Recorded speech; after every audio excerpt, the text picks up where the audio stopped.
અમદાવાદ પૂર્વમાં જગન્નાથજી મંદિરેથી અમદાવાદની પોળોમાં રથયાત્રાના દર્શન દર વર્ષે લાખો લોકો કરતા હોય છે, ત્યારે આજે આપણે વાત કરીશું અમદાવાદ પશ્ચિમમાં એસજી હાઈવે પર આવેલ ઇસ્કોન મંદિર. ત્યાં પણ અષાઢી બીજના દિવસે રથયાત્રાનું આયોજન કરવામાં આવ્યું છે. આવતીકાલે શ્યામલ 4 રસ્તાથી લઈને ઇસ્કોન મંદિર સુધી રથયાત્રાનું આયોજન કરવામાં આવ્યું છે.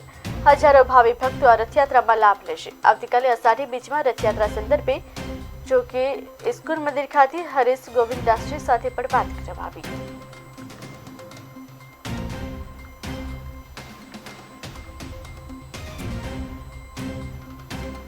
હરીશ ગોવિંદાસ છે. હું અહીંયા ડાયરેક્ટર ઓફ કમ્યુનિકેશન તરીકે સેવા આપું છું.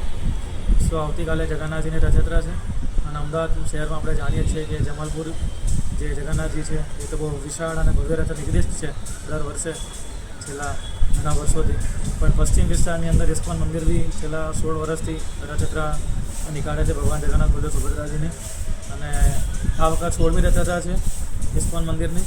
અને આવતીકાલે સાંજે 4 વાગ્યાથી લઈને 8:30 વાગ્યા સુધી જે શ્યામલ 4 રસ્તા બાજુ બિલેશ્વર મહાદેવ છે ત્યાંથી શરૂઆત થશે. બિલેશ્વર મહાદેવ શ્યામલ 4 રસ્તા, ત્યાંથી પ્રહલાદનગરનો જે 100 foot ring road 100 foot road છે ત્યાંથી પ્રેરણાથી દેરાસર, પ્રેરણા super society Anand Niketan school, Anand Niketan સ્કૂલથી વળીને રામદેવનગર અને રામદેવનગરથી થઈને ઇસ્કોન મંદિર જે છે ત્યાં સમાપ્ત થશે રથયાત્રા.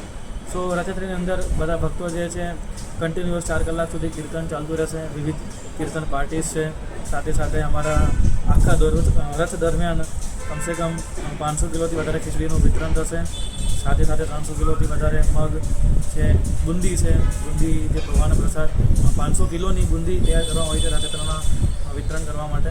અને જ્યારે રથયાત્રા પૂરી થશે અમદાવાદ મંદિરમાં, ઇસ્કોન મંદિરમાં, તો 5000 લોકોનો ભંડારોની વ્યવસ્થા પણ કરવામાં આવી છે મંદિર